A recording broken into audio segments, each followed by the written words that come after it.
All right, I'm Dave Ratt, and I'm going to talk about some products that I've been releasing under the SoundTools brand. I've been trying to do videos and offer, advice in various aspects of pro audio, kind of giving out the information that I wish I had available to me when I started in this business.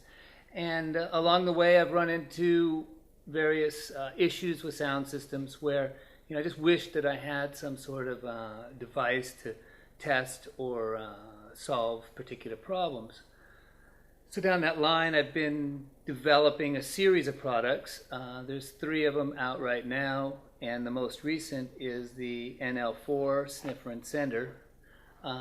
It's based, I did a video already on the XLR Sniffer Sender. There's actually a version 2 that's out now. It's similar to the XLR. You can check out the video on that.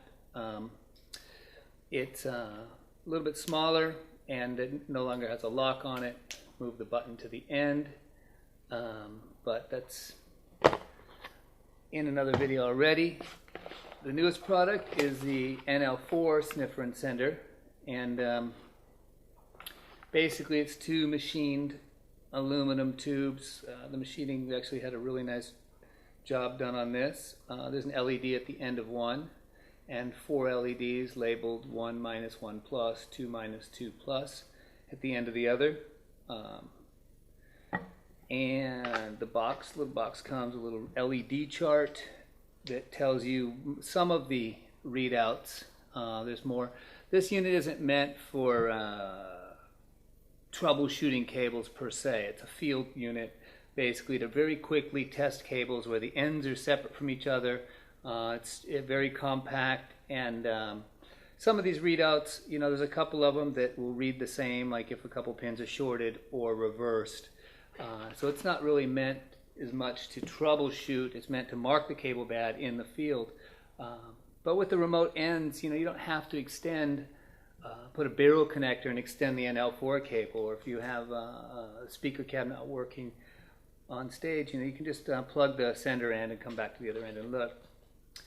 The units also come with a little warranty card. Every one of them serial numbered. This is number 23. I think it's kind of cool. The boxes are serial numbered. These are really hand assembled and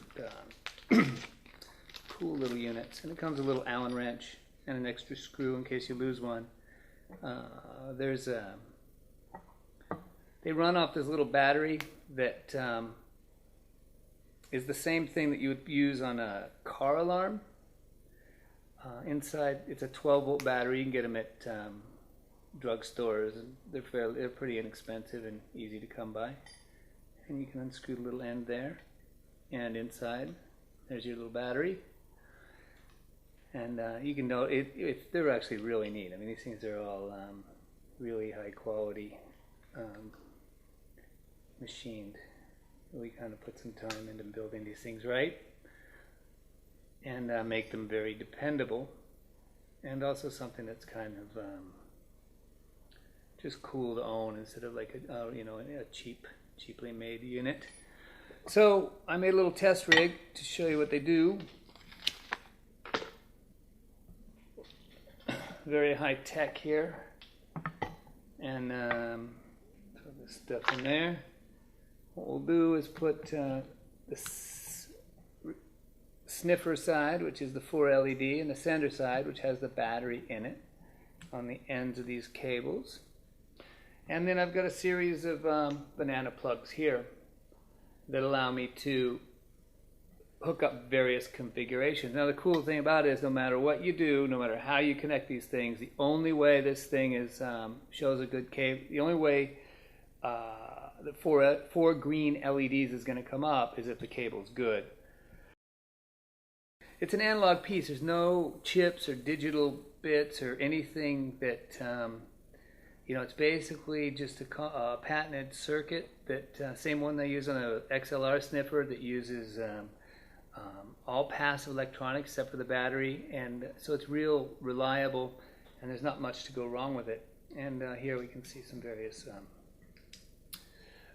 fault modes. So that's hooked up correctly, and that should be a I can't see them, but I'm pretty sure these things are all showing up. Back to correct again, and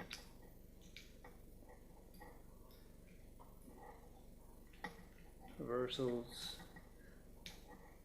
What else do we got here?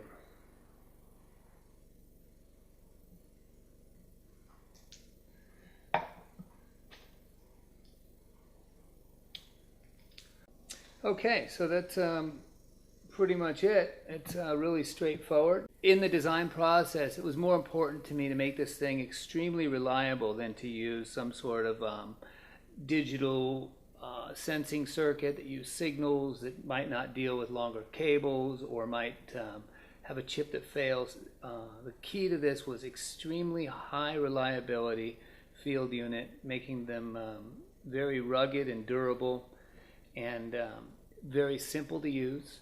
There's some more SoundTools products that I'm making. The NL4 Sniffer sender unit should be out in the not too distant future.